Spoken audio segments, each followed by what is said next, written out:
नमस्कार दोस्तों, चुनाव के नतीजे आ गए हैं। मोदी 400 सीटें लाने का राजीव गांधी का रिकॉर्ड नहीं तोड़ पाए। उल्टा जनता ने नरेंद्र मोदी और शाह की बीजेपी का घमंड ही तोड़ दिया। बीजेपी बहुमत का भी आंकड़ा नहीं छू पाई। हेलो गाइस, तो कैसे हैं आप लोग? उम्मीद करता हूँ सब खैरियत से होंगे। अब हम आज देखने वाले हैं प्रज्ञा जी को, जो कि बता रही हैं किस तरीके से बीजेपी का घमंड टूटा है और किस तरीके से क्या हुआ है। क्योंकि घमंड कभी भी किसी इंसान को करना नहीं चाहिए। घमंड टूट सकता है, किसी का घमंड आज तक रहा भी नहीं है। और मोदी जीत कर भी हार गए। बीजेपी जो पार्टी है वो जीत कर भी हार गई है। और हम देखने वाले हैं और सुनते हैं प्रज्ञा जी को किस तरीके से उन्होंने दिखाया है और बताया है।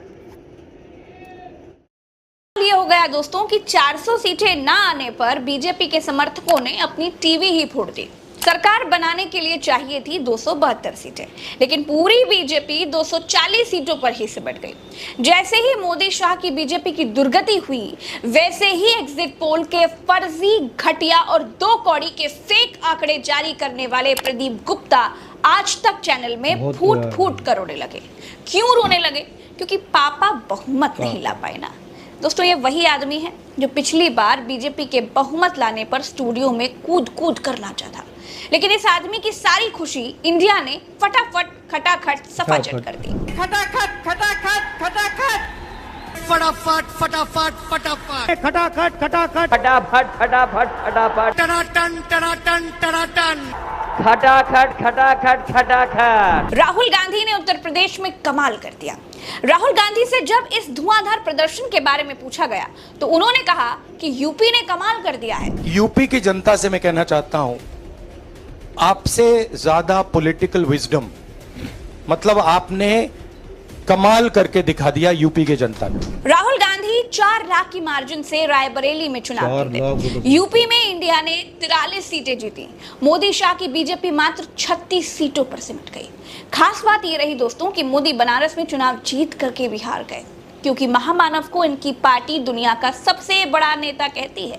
लेकिन दुनिया का सबसे बड़ा नेता सिर्फ 1.5 लाख की मार्जिन से चुनाव जीता और राहुल गांधी मोदी की तुलना में 4 लाख की मार्जिन से चुनाव जीते।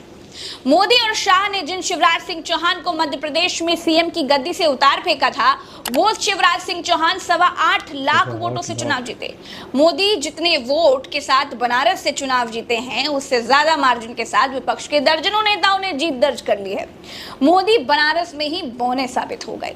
दूसरी बात यह भी है दोस्तों कि अब राहुल गांधी की फ्लाइंग किस पर संसद में चीखने वाली स्मृति ईरानी जी संसद नहीं जा पाएंगी, क्योंकि अमेठी की एक्सीडेंटल सांसद स्मृति ईरानी सोनिया गांधी के पीए किशोरी लाल से बुरी तरह चुनाव हार गई हैं।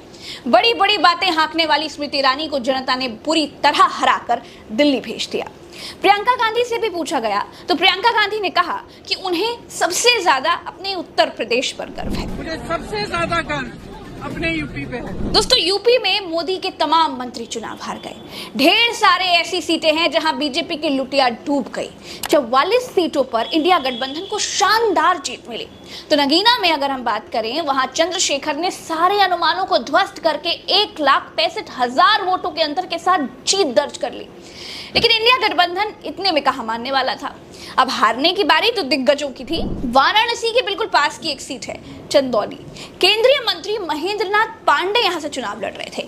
महेंद्र नाथ पांडे को लगता था कि मोदी है तो मुमकिन है, लेकिन पांडे जी की सीट ही बच गई, चुनाव हार गए।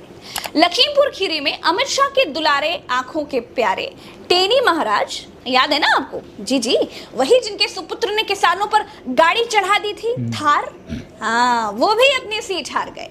जालौन में भानु प्रताप सिंह वर्मा, फतेहपुर में साध्वी निरंजन ज्योति, मोहनलालगंज में मंत्री कौशल किशोर चुनाव हार गए।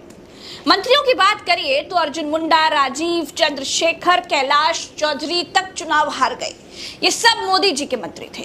मोदी इनको भी चुनाव नहीं जिता पाए। रिजल्ट डे पर शेयर मार्केट एकदम से धड़ाम हो गया, लेकिन जिन लोगों ने सही ऐप पर प्रिडिक्ट करके इन्वेस्ट किया उनका नुकसान नहीं हुआ। स्टॉक मार्केट का प्रेडिक्शन अब बेहद सरल। आज की तारीख में दोस्तों बीजेपी के पास बहुमत नहीं है, और बहुमत ना होने पर क्या बदला वो भी मैं आपको बताती हूँ। जिन राजनाथ सिंह को मोदी ने अपने माले के भीतर नहीं लिया था, याद आया ना? जी हाँ, जैसे ही बीजेपी बहुमत से दूर दिखाई दी, राजनाथ सिंह मोदी के बैठे बिना ही कुर्सी पर बैठ गए।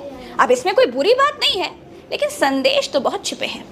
वाकई ऐतिहासिक चुनाव था जिसने मोदी जी की लीड को आधे से भी कम कर दिया। तो बिहार में निर्दलीय पप्पू यादव को जिता दिया।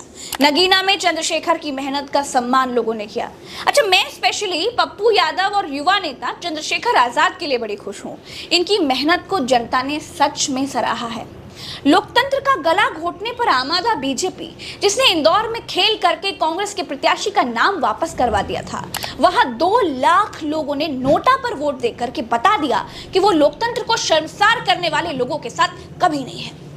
दोस्तों, जनादेश उस गोदी मीडिया के खिलाफ भी है जो एक गठबंधन के आगे घुटनों पर बैठ रही है और दूसरे गठबंधन के नाम का मजाक उड़ाती है, अपमानित कर रही है।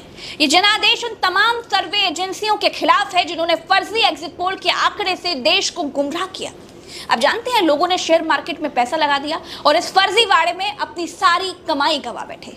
ये जनादेश उन चैनल्स के खिलाफ भी है जिन्होंने मोदी को घंटों दिखाया और विपक्ष के लिए एक स्पेस देना भी गैर जरूरी समझा। जाहिर है 4 जून 2024 का यह ऐतिहासिक परिणाम आने वाली तारीखों में याद रखा जाएगा और हर तानाशाही ताकत के सामने आईने की तरह खड़ा होगा। उत्तर प्रदेश में अखिलेश यादव ने और कांग्रेस ने बड़ा अच्छा प्रदर्शन किया। जनता ने बहुत ही अच्छा चुनाव लड़ा, इसके लिए जनता को बधाई। अगर इस बार भी जनता बीजेपी को जवाब नहीं देती दोस्तों, तो एक संदेश जाता, जानते हैं क्या? कि देश में गरीबी, बेरोजगारी, संविधान की रक्षा और अग्निवीर जैसा कोई मुद्दा ही नहीं है। ये जनादेश मोदी के मैजिक की समाप्ति की घोषणा है। मोदी का जितना जादू चलना था चल चुका। जनता ने अब कह दिया है, अब बहुत हुआ बॉस, झूठ की पोटली अपने पास रखो, रोजगार, रोटी और हमारी समस्याओं पर बात करो। चलते हैं दोस्तों, इस वीडियो में इतना ही। मुझे दीजिए इजाजत। दिन तक किसी की नहीं चलती है और जनता ने बहुत अच्छा काम किया है बीजेपी को हराकर, और जनता ने देश भी बचा लिया, संविधान भी बचा लिया। बहुत अच्छा काम किया है। और राहुल गांधी ने पूरी देश में पैदल यात्रा की, सभाएं की थी, तो उसमें उनका भी मेहनत रंग लाई है। अखिलेश यादव ने भी बड़ा अच्छा यूपी में प्रदर्शन किया है और सबको कामयाबी मिली है और हमारे देश की शान भी बच गई। ठीक है, मिलते हैं नेक्स्ट वीडियो में। अल्लाह।